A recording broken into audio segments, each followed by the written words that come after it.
బాణాసుర పుత్రిక, మీకు అన్ని విధాలా తగిన వంశం కూడా అది అన్నది. ఆ మాటలు విని అనిరుద్ధుడు ఇలా అన్నాడు, శుభప్రదురాలా, నేను కూడా ఆమెను స్వప్నంలో చూశాను. అప్పటి నుంచి నా మనస్సులో లేదు.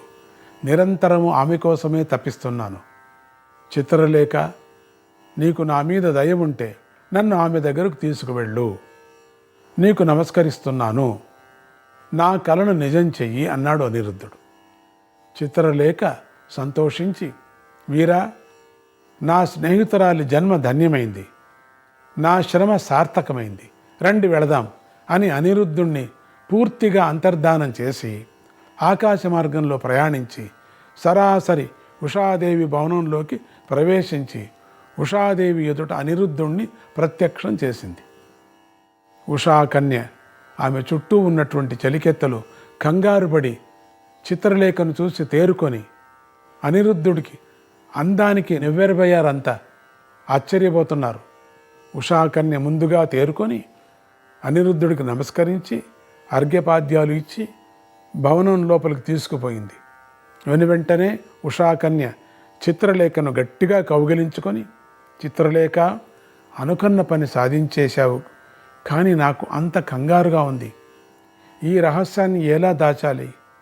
10 మందికి తెలిస్తే ప్రాణాలకే ముప్పు కదా అంది. చిత్రలేఖ నవ్వి, ఉషా, మనం సొంతంగా చేసిన పని అయితే అది దైవం ముందు నిలవదు. కానీ ఇది పార్వతీదేవి అనుగ్రహంతో చేసిన పని కాబట్టి అందుకే నాకు అపూర్వమైన ఆ మాయా విద్య లభించింది. అందుచేత ఈ రహస్యము బయటపడదు అంది. ఎందుకు భయపడతావు? ఆ తరువాత ఆ ఉషా అనిరుద్ధులకు చలికత్తెల మధ్య కొద్దిపాటి పరిచయ వాక్యాలు నడిచాయి. ఆ తరువాత అందరూ సంప్రదించుకొని ఉషా అనిరుద్ధులకు గాంధర్వ విధానంతో వివాహం పూర్తి చేశారు. ఇలా కొద్ది రోజులు గడిచాయి. బాణాసురుడి గూఢచారులకు ఎవడో పరపురుషుడు ఉషాభవనంలో సంచరిస్తున్నాడని, అతడు ఉషాదేవిని వివాహం కూడా చేసుకున్నాడని ఈ వార్తలన్నీ మెల్లిమెల్లిగా తెలిసాయి. వెంటనే వారి వార్తను బాణాసురుడికి విన్నవించారు. కనిపెట్టారు, ఉంటారు కదా, బండిగా ఉంటారు కదా. ఎంత ప్రాణమిచ్చే చలికెత్తలున్నా ఆ చలికెత్తలు బంధువులు ఉంటారు కదా, వాళ్ళు మెల్లగా వెళ్ళి చెప్పేశారు. అంతా గోడలకంతా చెవులు ఉంటాయంటారే అది వింటూనే బాణాసురుడు అగ్గి మీద గుగ్గిలమై తన సైన్యాన్ని పిలిచి, మనం కన్యాదానం చేయకుండానే మన కన్యను స్వయంగా స్వీకరించేసి మన వంశాన్ని కళంకపరిచాడు. ఆ దుర్మార్గుడిని పట్టుకోండి, నరకండి అని వెర్రి అరుపులు అరిచేశాడు. వెంటనే కొన్ని వేల మంది సైనికులు ఉషాదేవి అంతఃపురాన్ని ముట్టడించారు. రకరకాల ఆయుధాలను ధరించి భవనంలోకి చొరబడడం మొదలుపెట్టారు. అది గమనించిన ఉషాదేవి ఏడవడం మొదలుపెట్టింది. ఆవిడకి అదే తెలుసు. అనిరుద్ధుడు ఆవిడను ఓదారుస్తూ, మీ నాన్న సైన్యం అంతా వచ్చిపడ్డా నాకు భయం లేదు, నా పరాక్రమం ఏమిటో నువ్వు స్వయంగా చూద్దువు గాని అంటూ ఒంటి మీద కవచం కూడా లేకుండా ఒట్టి చేతులతో బయటకు వచ్చి సైనికుల ఎదురుగా నిలబడి గట్టిగా సింహనాదం చేశాడు. ఈ సన్నివేశాన్ని గమనించిన చిత్రలేఖ కంగారుపడి నారద మహర్షిని స్మరించింది. ఒక్క నిమిషంలోనే నారద మహర్షి ఆకాశంలో ప్రత్యక్షమయ్యాడు. యుద్ధం చూడాలనుకున్నాడు కదా, అందుకని. ఆకాశంలో నారద మహర్షిని గమనించినటువంటి అనిరుద్ధుడు దాన్ని ఒక శుభశకనంగా భావించాడు. ఆయనకు నమస్కరించి అంతఃపుర ద్వారంలో ఉన్నటువంటి ఒక పరిఘాయుధాన్ని తీసుకొని లోపలికి తోసుకు వస్తున్నటువంటి సైనికుడి మీదకి దూకాడు. ఆ దాటిని చూసి ముందర వరుసలో ఉన్నటువంటి సైనికులు వెనుకంజ వేశారు. కానీ వెనుక వరుసలో ఉన్న సైనికులు అనిరుద్ధుడి మీదకు బాణాలు వేయటమే కాక గదలు, ముసలాలు, శక్తులు, శూలాలు, ఖడ్గాలు మొదలైనటువంటి ఆయుధాలను బలంగా రకరకాలైనటువంటి ఆయుధాలంతా విసిరారు. చిత్రమేమిటో కానీ కవచం లేని అనిరుద్ధుడికి చేతిలోని పరిఘాయుధమే కవచంలాగా పనిచేస్తుంది. కొన్ని ఆయుధాలు అతడి వంటికి తగిలినా అవి కొండ మీద పడ్డ గులకరాళ్లాగా కింద పడిపోతున్నాయి. అనిరుద్ధుడు కొద్దిసేపట్లోనే వచ్చిన సైనికులందరినీ ఇంచుమించు సంహరించేశాడు. సంహరించి మళ్ళీ సింహనాదం చేశాడు. దాంతో మిగిలిన వారంతా లబోదిబో అంటూ బాణాసురుడి దగ్గరకు పరిగెత్తుకు వెళ్ళి, అక్కడ ఉన్నవాడు సామాన్యుడు కాదండి, వాడు మాలో ఇంచుమించు అందరినీ చంపేశాడండి అంటూ గోలగోలగా చెప్పేశారు. బాణాసురుడికి ఒళ్ళు మండిపోయింది. ఛీ, ఒక్క మనిషికి భయపడి ఇలా పారిపోయి వస్తారా? మీకు సిగ్గులేదా? మీ ముఖం నాకు చూపించకండి అని చెప్తూ రకరకాలుగా తిట్టి మరో 10,000 మంది ప్రత్యేక సైన్యాన్ని పిలిపించాడు. వీరిలో ప్రమథ గణాల వారే ఎక్కువగా ఉన్నారు.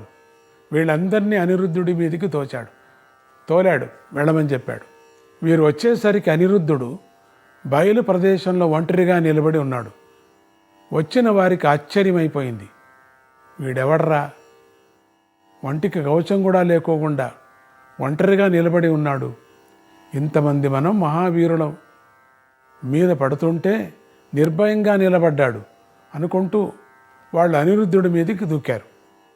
అనిరుద్ధుడు తన చేతిలో ఉన్న పరగాయుధంతోనే వారి మీదకి విరుచుకుపడ్డాడు. పరిగాయుధాన్ని ఇన్ని రకాలుగా తిప్పవచ్చునని అంతకుముందు ఆ వీరులకు తెలియదు. అన్ని రకాలుగా పరిగాయుధాన్ని తిప్పుతూ అనిరుద్ధుడు ఆ సైన్యాన్ని నుగ్గు చేయడం మొదలుపెట్టాడు. ఆకాశంలో ఉండి యుద్ధాన్ని చూస్తున్న నారద మహర్షి అనిరుద్ధుడు నేర్పుకి కైరింతలు కొడుతూ అతని ఉత్సాహాన్ని మరింత రెచ్చగొడుతున్నాడు. ముక్కలైపోవలసిందే. ఈ మాట కూడా అనిరుద్ధుడు మీదికి వచ్చిన సైన్యం మొత్తాన్ని ఇంచుమించుగా సంహరించేశాడు. ఈ మాట బ్రతికిన వారు ఇటు అనిరుద్ధుడికి అటు బాణాసురుడికి ఇద్దరికీ భయపడి ఆకాశంలో తలో పక్క పారిపోయారు. ఈ విషయం బాణాసురుడికి తెలిసింది. ఒక పక్క ఆశ్చర్యం వేస్తుంది, మరో పక్క పంతం పెరిగిపోతుంది. ఇక ఆలోచిస్తే లాభం లేదని మంత్రి కుంభాండుణ్ణి సారథిగా రమ్మని పిలిచి తానే స్వయంగా రథం ఎక్కి అనిరుద్ధుడికి మీదికి యుద్ధానికి బయలుదేరాడు.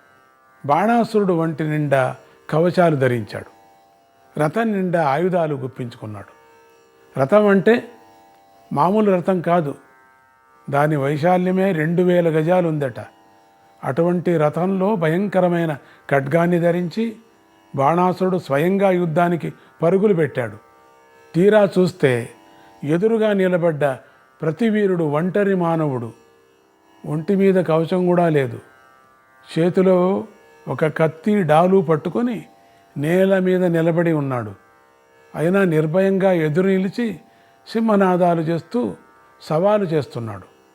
బాణాసురుడు కోపంతో రెచ్చిపోయి తన చుట్టూ ఉన్న సైనికుల్ని వెళ్ళండి, వాణ్ణి బంధించండి అని అరుస్తూ తను కూడా బాణాలను అనిరుద్ధుడి మీదకి వర్షింపజేశాడు. అదేమి నేర్పోగాని అనిరుద్ధుడు తన ఖడ్గంతోనే ఆ బాణాలను చిన్నాభిన్నం చేస్తూ డాలుతో తనను తాను రక్షించుకుంటూ కొన్ని బాణాలు తనకు గుచ్చుకుంటున్నా లెక్క చేయకుండా సూటిగా బాణాసురుడి రథంలోకి దూకేసి ఆ రథంలో ఉన్న ఆయుధాలతోనే రథపు కాడిని విరగగొట్టి కొన్ని గుర్రాలను కూడా చంపేశాడు. బాణాసురుడు తన బాణవర్షాన్ని మరీ పెంచాడు కానీ ఎట్లా తప్పించుకున్నాడో అనిరుద్ధుడు తప్పించుకొని రథం పక్కకు దూకేశాడు. అక్కడికి బాణాలు వేయటం కష్టం, పైగా మనిషి దగ్గరగా ఉన్నాడు. అందువల్ల బాణాసురుడు తన రథంలో నుంచి ఘోరాతి ఘోరమైన శక్తి అనే ఆయుధాన్ని తీసి అనిరుద్ధుడి మీదికి బలంగా విసిరాడు. అది తగిలితే దేవదానవుల్లో ఎవరైనా సరే ముక్కలైపోవలసిందే. అనిరుద్ధుడు ఆ శక్తి ఆయుధాన్ని చూసి ఒడుపుగా ఒక గంతు వేసి దాన్ని దారిలోనే పట్టుకొని గిరిగిరా తిప్పి బాణాసురుడి మీదకి వేసి కొట్టాడు. ఇది బాణాసురుడికి బలంగా తగిలింది. కానీ కొంచెం పక్కకు తగిలింది. ఆ దెబ్బకు బాణాసురుడు మూర్ఛపోయాడు. ఎలాగోలా నిలదొక్కుని పక్కన ఉన్న ధ్వజస్తంభాన్ని పట్టుకొని రథం మీద నుంచి కింద పడుకోకుండా ఆగాడు. రథం విరిగింది. రాజుకు దెబ్బ తగిలింది. పరిస్థితి విషమిస్తుందని గమనించినటువంటి కుంభాండు కంగారుపడి, మహారాజా, ఎందుకు అశ్రద్ధ చేస్తున్నారో అర్థం కావటం లేదు. ఎదుటి వ్యక్తిని తక్కువ అంచనా వేసేందుకు వీలు లేదు. మీరు వెంటనే మాయాయుద్ధంలోకి వెళ్ళిపోండి అని ఆదుర్దగా సలహా చెప్పాడు. వెంటనే బాణాసురుడు తన రథంతోనూ సారథితోనూ సహా మాయమైపోయి అదృశ్య రూపంలో ఉండి నలుదిక్కుల నుంచి బాణాలు గుప్పించసాగాడు. అనిరుద్ధుడి తండ్రి ప్రద్యుమ్నుడైక మాయా విద్యలు వచ్చు గాని అనిరుద్ధుడికి రావు కదా. అయినా అతను ఆ బాణాల నుంచి తనను చాలా మటుకు రక్షించుకుంటున్నాడు. అట్లనే అది గమనించిన బాణాసురుడు అదృశ్యంగానే ఉండి నాగపాశ బాణాలను ప్రయోగించాడు. దాంతో వందల కొద్ది సర్పాలు వచ్చి అనిరుద్ధుణ్ణి పైనుంచి క్రింది దాకా చుట్టి బంధించి వేశాయి. అనిరుద్ధుడు అంగుళం కూడా కదలలేకపోయాడు.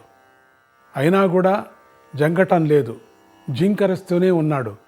పైగా బాణాసురుణ్ణి రకరకాలుగా ఎత్తి పొడుస్తూ ఉన్నాడు, బెదిరిస్తున్నాడు, నిందిస్తున్నాడు.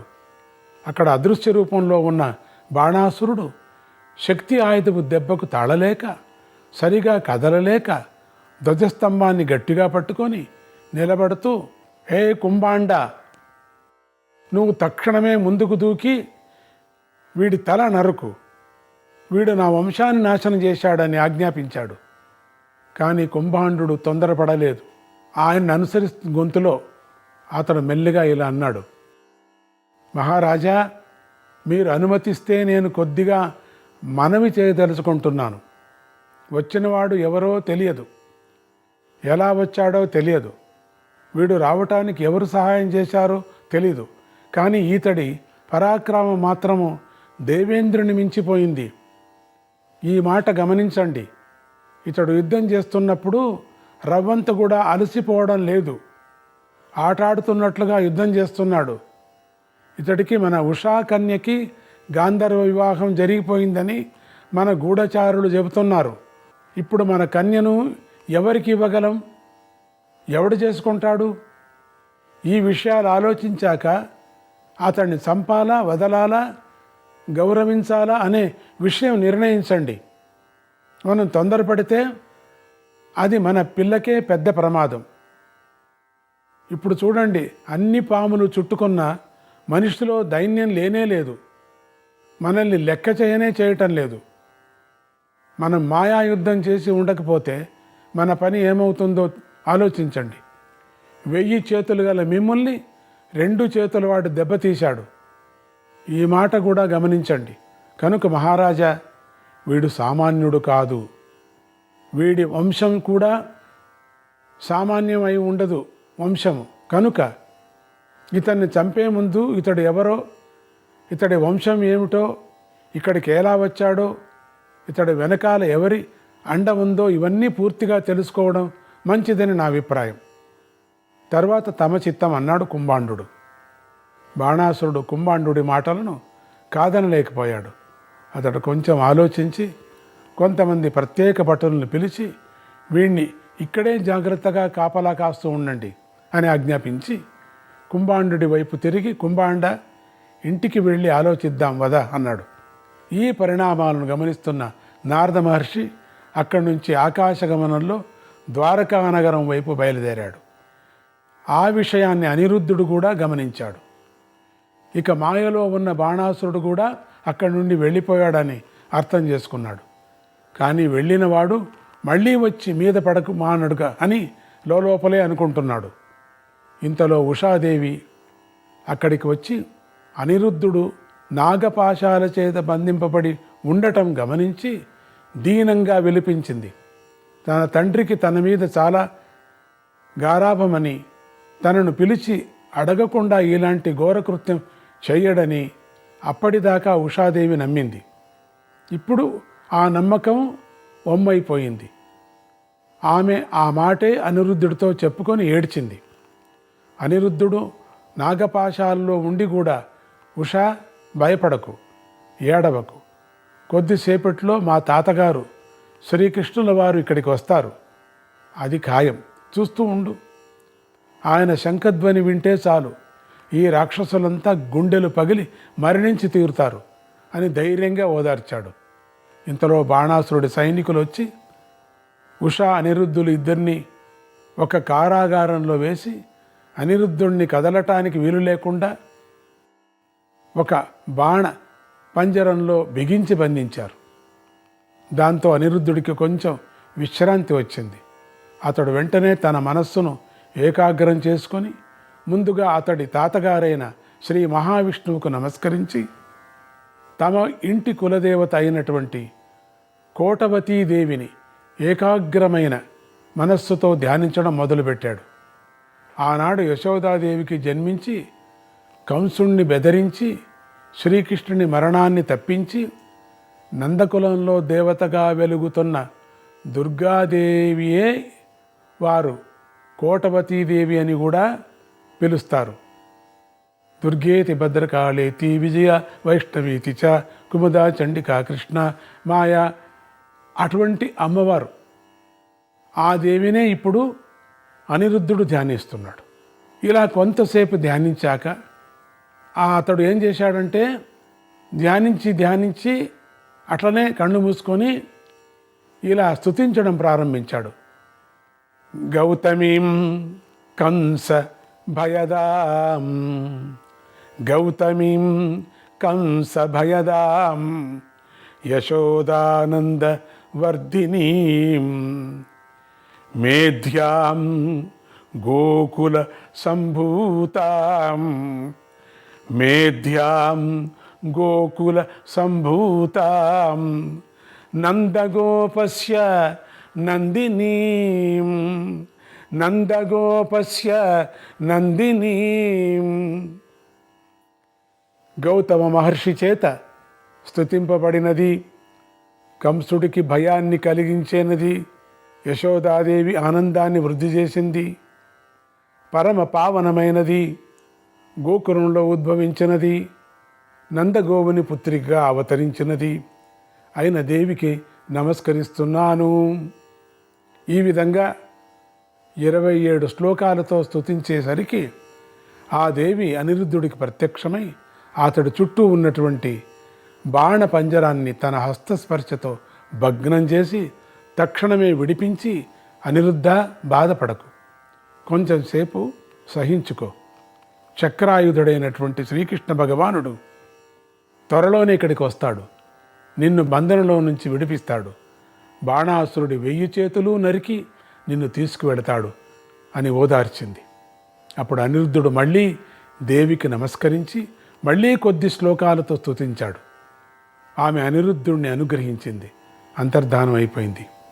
ఇది ఇలా ఉండగా అక్కడ అనిరుద్ధుడి అంతఃపురంలో ఎంతసేపటికి అనిరుద్ధుడు కనిపించకపోయేసరికి అక్కడ స్త్రీలు అనిరుద్ధుడిని ఎవరో అపహరించుకుపోయారని దీనాతి దీనంగా బోరున విలిపించసాగారు. 2-3 రోజులు అయిపోయింది, ఎతుకుతూనే ఉన్నారు. ఇంకా శ్రీకృష్ణ పరమాత్మ స్వయంగా సన్నిహితుడై ఉండగా ఎవరు ఇలాంటి సాహసకృత్యం చేశారు అని అర్థం కాక ఆ స్త్రీలంతా మాటిమాటికి శ్రీకృష్ణుని పేరున ఉచ్చరించుకుంటూ శ్రీకృష్ణుడి దగ్గర ఉండగానే మేము అనాథలమైపోయామని వారిలో వారే చెప్పుకుంటూ బిగ్గరగా ఏడవసాగారు. క్రమంగా ఈ సామూహిక రోదనాలు పక్క భవనంలో కూడా వినిపించసాగాయి. సామూహికంగా ఏడుస్తున్నారు. దానితో ఆ భవనాల్లో ఉండే మగవారంతా రాగరాగాలుగా సామూహికంగా ఏడుస్తున్నారు. వేల కొద్దీ విచిత్రమైన రోదనలు. నారాయణ నారాయణ హరే కృష్ణ.